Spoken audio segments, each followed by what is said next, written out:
What's up, everybody, and welcome to the Game On Improve Your Health podcast. Tonight's episode journey is being hosted by none other than your host, Austin J, or hallucinodream if you know him from the gaming community, and his lovely wife, Christina, or Christina if you know her from the gaming community. And tonight's episode topic is the importance of research and education. I forgot to say, thanks for tuning in and enjoy the episode. Ooh! I guess you have to start over. We're working on the introduction. Why don't you just record it? I know, I should. Well, I guess... Yeah, well, the topic changes, yeah, I'll record it, and then every episode topic, I'll be like, well, that's not the topic of tonight. Tonight's actually this. That's a good one. So tonight we're talking about the importance of education and research, and why I want to talk about this is because... You're reading your very first book. Let me tell them, you're really notorious for cutting people off. How do you get any work done? I know. If you cut people off all the time. I am reading my first book, besides for Captain Underpants, which doesn't count. Well, I've read all the Captain Underpants, actually. Finished them. And before this book, I will say, and we'll get into this, of course, I have gone through life, basically winging everything. I read something, it could be a single sentence, sparks my interest, be like, you know what, I'm going to do that. Or I'm going to try that supplement because I read that it is awesome from some person in some magazine. Or, somebody say something at work, and I'll be like, I'm going to do that, even though I probably should find out if I should do that first. So it's important in, work, in your everyday life, and in your health, right? Fitness and nutrition, to do a little bit of research, educate yourself before you go ahead and just start, doing whatever it might be that you want to do, or, putting stuff in your body that you might think is healthy, but it actually might not be. So, so what I want to talk about is, what I want to start with is a little story, basically, about my background, I would say, and why I think this is so important. When I first got into lifting weights, the first thing, probably like a lot of people, the first thing that I learned about, and didn't really learn too much about, I knew about, the first thing that people talk about when you ask them questions is supplements. You got your pre-workout, you got your post-workout, you got proteins, there's a bunch of different proteins, you got these fat burners, and all this other cool stuff that you can use. And everybody will tell you what they use and what they recommend and what they have tried and what worked for them, what didn't work for them. By the way, individual variances, anytime somebody says that, you're not going to get the same results 99% of the time. And, oops, just kicked the wife. And it kicked her again. I'm rotating my Crocs around.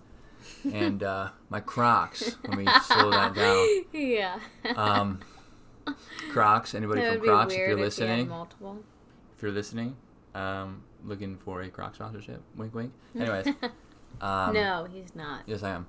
And I lost my train of thought because of the Croc situation. That's not good. Anyways, people would tell me, people would tell me what they take, and I literally took everything. I mean, I have pictures of the amount of supplements that I ordered and wanted to take and have taken. I took stuff for quote unquote sleeping. I took testosterone, which apparently is after doing a little bit of research after taking it for about a year, isn't the best thing to take without researching it first. I was taking fat burners, pre-workout, straight caffeine, as well as, some other things. So I will say, after doing research on all the supplements that I was taking, I completely cleaned my palate, and I haven't really taken any of that since. I take specific pre-workouts.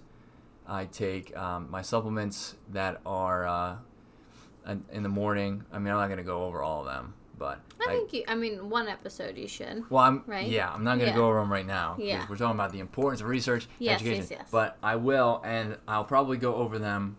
I guess we can go over them on an episode, but maybe we could just do a short video, on a YouTube. I was going to make a YouTube video. Yeah, a morning in the life of me, Austin J. And so I just wanted to stress that doing research before, especially if you're starting a fitness routine, right? you are probably being told, you've heard, or you go to a gym, you go to do a spin class or something. All these people sell supplements. Everybody sells supplements. And they will all tell you that they're good for you, or they're not bad for you per se, and that you'll be fine. And a lot of times they don't ask you if you have any underlying medical conditions, right? So It's true. Which, if you are certified in a certain thing, personal trainers especially, they could take your license for doing that. So just do some research. Be mindful of that. Before you start putting stuff in your body, you don't want to have adverse effects, especially if they become permanent adverse effects. That would just be quite the opposite of what you are trying to achieve, obviously, from starting a fitness routine, right? Do you have anything to add to that? In regards to supplement use, fitness, nutrition? Well, I feel like, for me, like, I've always felt like I can't drink, and obviously this has changed over the years, but like years ago, I felt like you would only need to like drink like a protein shake or like any type of drink with protein in it if you were heavily working out. Like, I just like always assumed like, oh, I don't work out that hard, like I shouldn't like drink a protein shake. Or then I got into a point where like, even if I thought I was going to work out, like, then I would drink protein, like, and it just, I feel like a lot of times people relate like workouts to protein shakes or proteins or things like that. And obviously you know more about that than I do, but I mean, yeah, you don't have to specifically use protein after workouts. A lot of people actually drink it during workouts because it gives them energy and repairs the muscles I don't think that I've ever done that. I tried it after reading about it, and I can't do it. It makes me feel uncomfortable, but some people do that. Yeah, and but you don't have to associate it with working out. I mean, if you're really just trying to gain some extra weight. And because that's the kind of body that I have. It's hard to put on weight. It's hard to put on muscle. I mean, it takes a lot to do that. And when I lose muscle, of course, it takes a significant amount to rebuild that muscle. So the weight definitely would help. And I'm not talking about excess weight. I'm not talking about everybody wants to lose weight, but I'm not talking about gain weight just to gain weight. This is like muscle. Yeah, this is healthy weight. Mm-hmm. I was probably underweight, so that's why I did it. So you don't have to necessarily associate proteins. Yeah. Or some of these supplements with strictly working out or doing cardio or anything. Yeah, well, and I think so after we started doing more research, so I drink collagen protein almost every day and I'll put it in my coffee, or if I don't, I'll put it again, we're beach life living, so I'm really into the smoothie bowl right now. So if I don't put it in my coffee, then I'll put it in my smoothie bowl. And the benefits for me was at the time of I was pregnant, and so collagen is, if you do research, it's really good for repairing. It's good for your skin, hair, nails, and then I think it's good for, and you know more of this stuff than I do, but isn't it really good for kind of your joints and the tissue? Yeah, your muscle tissue. Tissue repair or building. Yeah, and so so a wee baby. And so when, especially when you're pregnant, your body goes through so much change, and then after you have a baby, you are I was at a lack of nutrients, definitely, so your body's trying to rebuild, it's trying to heal itself, and so I found protein as a really good way to supplement what I knew I wouldn't be able to get throughout the day. I knew that I wasn't going to be eating enough throughout the day, so putting it in my coffee or in a shake, it was an easy way to get more nutrients to really help my body repair. So yeah, and depending on your diet, right? If you have a specific diet, you can always supplement with these proteins or other supplements. So you really just needed to do research. Yeah. She was talking about collagen protein or collagen, however you pronounce it, whatever. Everybody's going to say that different, by the way. So. Yeah. But there are a bunch of different proteins. So casein protein, sorry if I pronounced that incorrectly, that is, that takes a long time to digest, right? So people take that for, a lot of people use it for, quote unquote, overnight repairs for their body if they're really lifting heavy.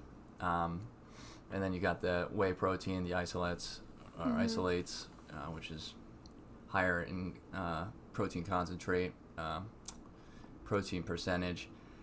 Wow, my brain has just gotten fried. I don't know where I'm talking in circles, but anyways, just do some research before you just choose one you go to the grocery store and choose one. Yeah, but I think just do some research before.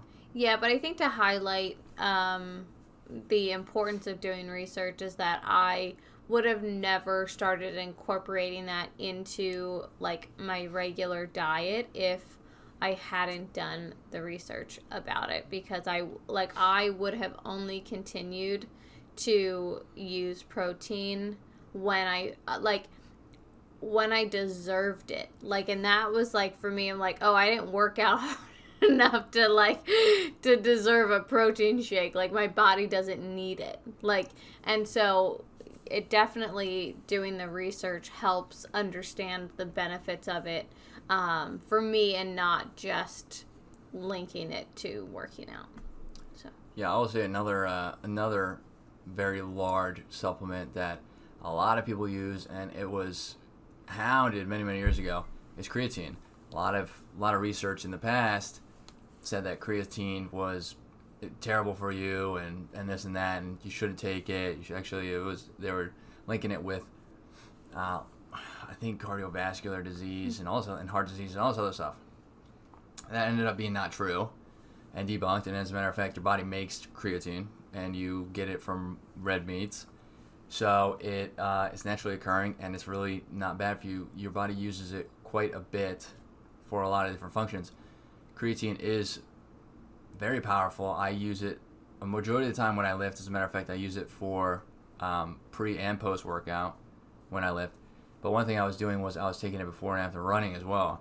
It doesn't benefit you for endurance, by the way, from what the research says. Now, there's probably some studies that are out there that do say it does benefit you, and I did read some of those, but a large majority of the studies that I read showed that there is really not very much benefit to, endurance running, using it while endurance or after. Now, I used that for maybe a year and a half or so when I started running, before I actually realized that it really wasn't. So, kind of wasted quite a bit of creatine, I would say, because I was running quite a bit and using it. So I was using it at the gym and running. So, just it's like 4 scoops in a day. Yeah, it's like, just do some research and you can save yourself some money too. Well, but I think also it's important to point out that you can read and you can ask questions on the internet to get whatever answer you want. Yeah, when you do research, when we're talking about doing research, don't type in a specific question in Google and expect that you are going to get a non-biased, legitimate answer is going to pop out. Whatever you put into Google, a majority of the time you're going to get that answer. It's going to prove the answer for you. That's what Google wants to do. That's what the analytics of Google does. Yeah. Make sure when you do it, you actually do use reputable sources. Like government websites on supplements and stuff. They're all there. Yeah. Yeah. So. Or ask a registered dietitian. Right. I just was going to follow up with that. Like, it's it's great to do your own research so you have a base knowledge, right? But if there's anything that you're putting into your body that you're not 100% sure about, like, consult a medical professional, consult your nutritionist, consult definitely want to consult your physician, right? Like, don't just like, oh well, WebMD said it was fine. Like, don't use WebMD. Yeah. I think we've said that before. I'm sure. So just take it with a grain of salt. Is that, like, you want to maybe buy books or magazines or literature from known reputable sources. So, like fact checking where these this research is coming from is really, really important. Yes. So. Now, what about research and let's change gears here and do some research in everyday life and work. So, what can you say? We'll talk about you. What can you say? You're like a big leader of sorts in your business. Mm-hmm. What can you say about research and education in regards to maybe climbing the ranks in position or just work life in general? Yeah. Well, I mean, I think obviously every career and every job is different, but it's important to find leadership tools. I think so like doing any type of like a leadership training or books is really beneficial, really no matter what position you're in or career or industry. The hardest part about being a leader is people, right? So no matter really what profession you're in, you're going to have to deal with people most of the time, especially if you're in some sort of leadership role or you like to get to a leadership role. So doing research on coaching tips, training tools, and even personality. So, we find a lot of times that we don't look at people's personalities when we're training or when we're coaching. So that's always a really important thing to do a little research about. There's like a lot of personality tests and kind of some diagnostic tools of just people's personalities that are really helpful. I think that's pretty good advice. That is a good I just lost my train of thought. You said something that I was going to expand on, but... Like a personality test? Personality test, yeah. That would actually help in, just in everyday life, too. Mm-hmm. There are, it's like the technology age, so people might be, especially with the pandemic, nobody was really seeing each other. People might have developed or, just are not in their social norm anymore, so they're just, going out and maybe they're just not, they don't feel the same. Yeah. I mean, I can say I don't know the exact situation on why I did research, but I did research on basically how to, be friendly, right? So it's a very generalized what I researched, but I did just because I needed to, try to. I mean, I'm not a social butterfly, I would say. Yeah. So I initially am shy.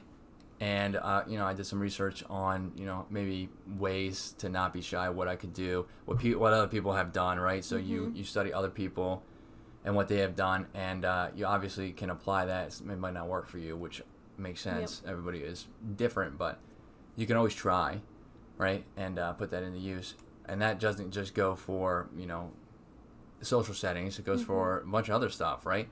Right now, I'm in the current process of reading a book, right? And I just want to be able to learn better and retain more information. It's been a problem with me for a very long time. I will be making videos on this, probably not on the podcast, obviously, but I'll be making actual videos on this. But my whole life, I basically have had trouble learning, and it's apparently from what I'm reading already that it doesn't have to be that way. You can do research, you can do practices and stuff.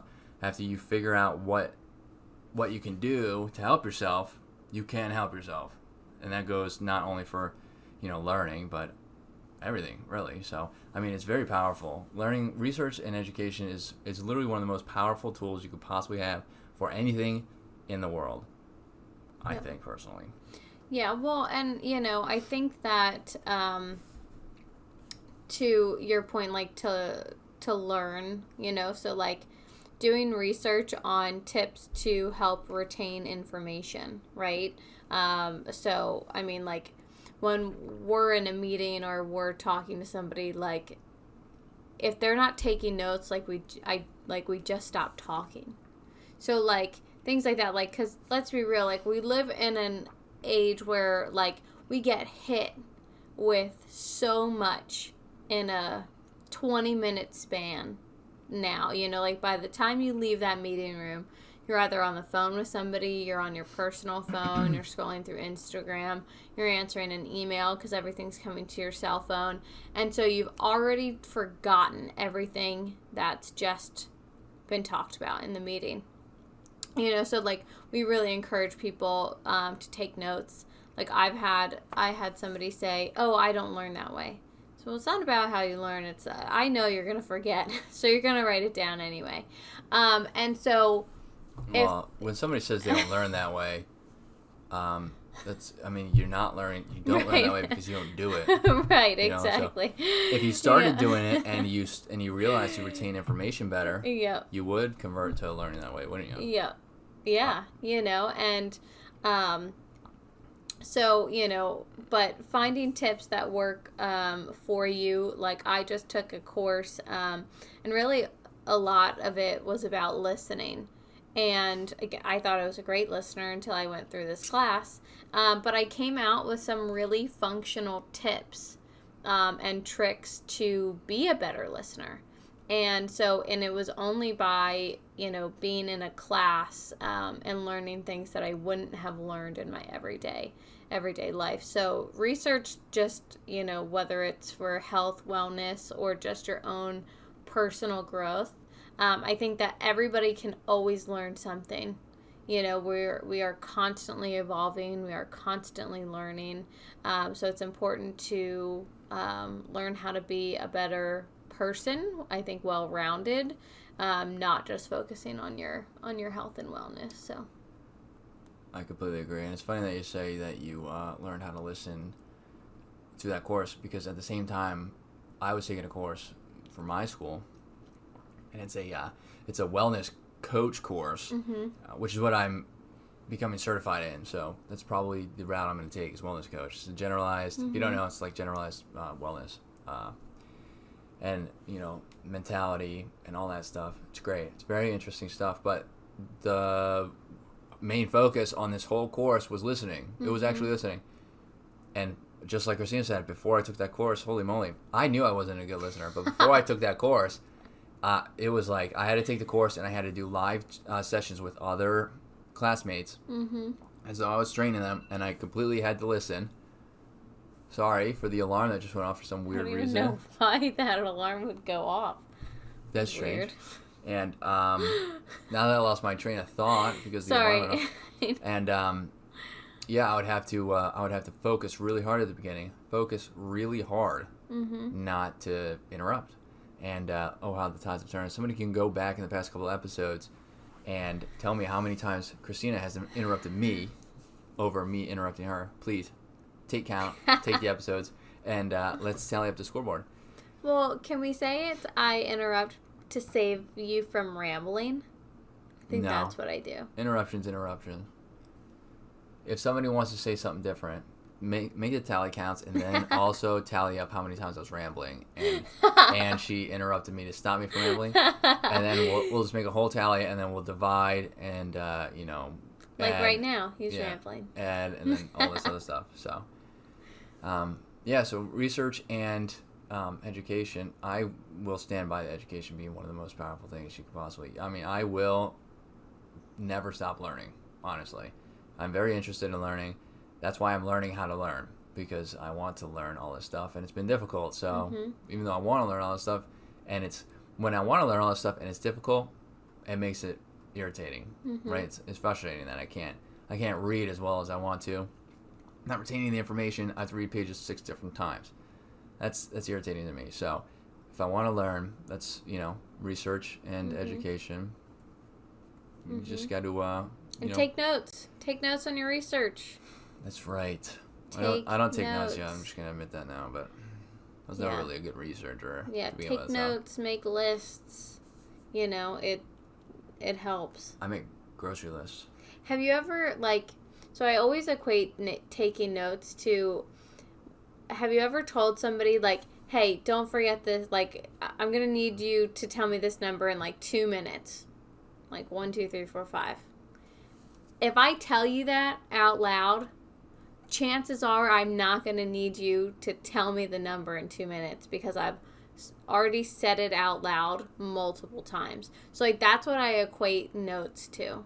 Is like now I'm taking it outside of just my mind and I'm putting it out there somewhere else, and I'm like putting it down on a piece of paper, and like you now are just like you now have a greater tendency to like learn it or remember it. Yeah. Hasn't that ever happened to you? No. Are you talking in regards to notes? No, like if you're like, hey, you know, like those darn like text codes or something, like before your phone was like, oh, hey, do you want to use this like code? Like, have you ever asked somebody to remind you of something?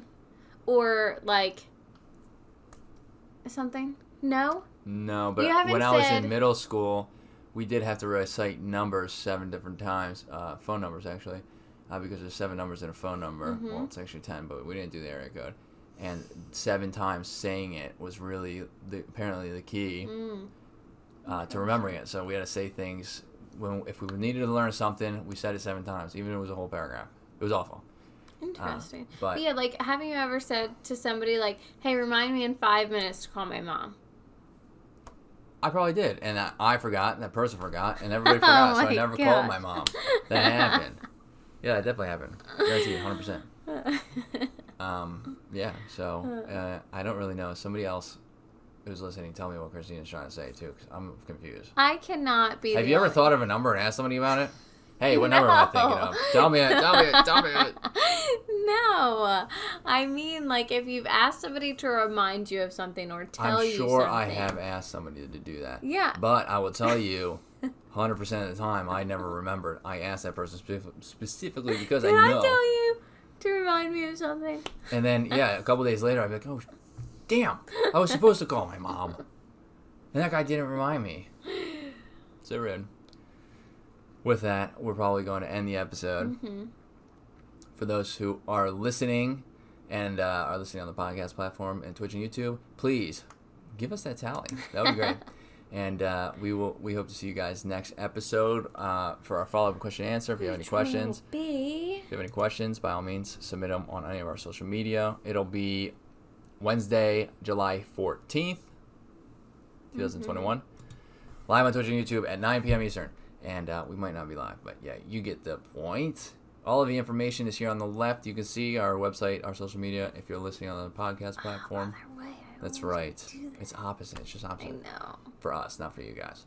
And, if you're listening on the Apple or, whatever, the podcast platform, you can't see where Christina was pointing, but all the information is in the description. Thank you for tuning in and listening. We hope to see you guys next week. Bye.